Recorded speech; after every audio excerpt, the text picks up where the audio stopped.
DJ பிளாக்கும் இப்படி சொல்லியிருக்கிறதால மணிமேகலைக்கு reply பண்ற விதமா தான் ரெண்டு பேரும் பிளான் பண்ணி இப்படி இன்ஸ்டா ஸ்டோரி போட்டிருக்காங்கன்னு சொல்லி பல போட்டியா போயிட்டு இருக்குங்க.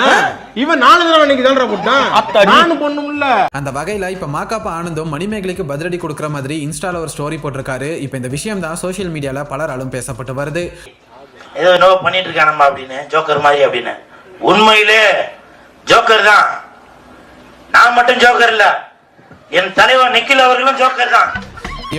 இந்த பிரச்சனையில மணிமேகலை அவங்க சைடுல இருக்கிற நியாயங்களை அவங்களோட யூடியூப் சேனல் மூலமா பேசிட்டு இருக்காங்க. அதே மாதிரி பிரியங்காக்கு சப்போர்ட் பண்ணி குரேஷி, டிஜே பிளாக், பூஜா வெங்கட், ஜோயா, அன்ஷிதா, ஷகிலா, அமீர் பாவனின்னு நிறைய விஜய் டிவி ஆர்டிஸ்டும் பேசிட்டு இருக்காங்க. நானு, எங்க அப்பா, எங்க அம்மா, என் தம்பி, என் தங்க பெருசா போய்கிட்டு இருக்கு.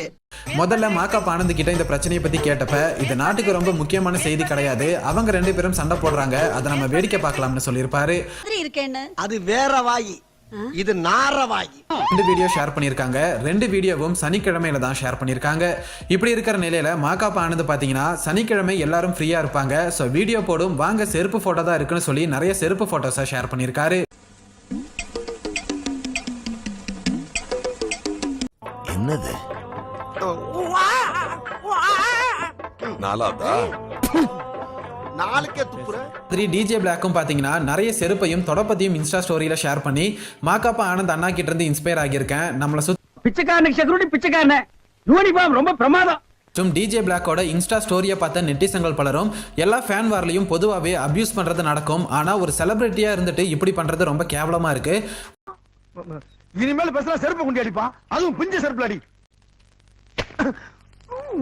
என்னது ஒரு பேச்சுக்கு சொன்னா உடனே நல்ல செருப்பை பிக்கிறாங்க.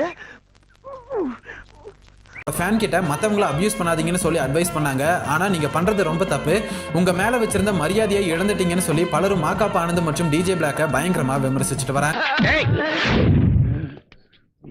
ஏன்டா ஏன் இந்த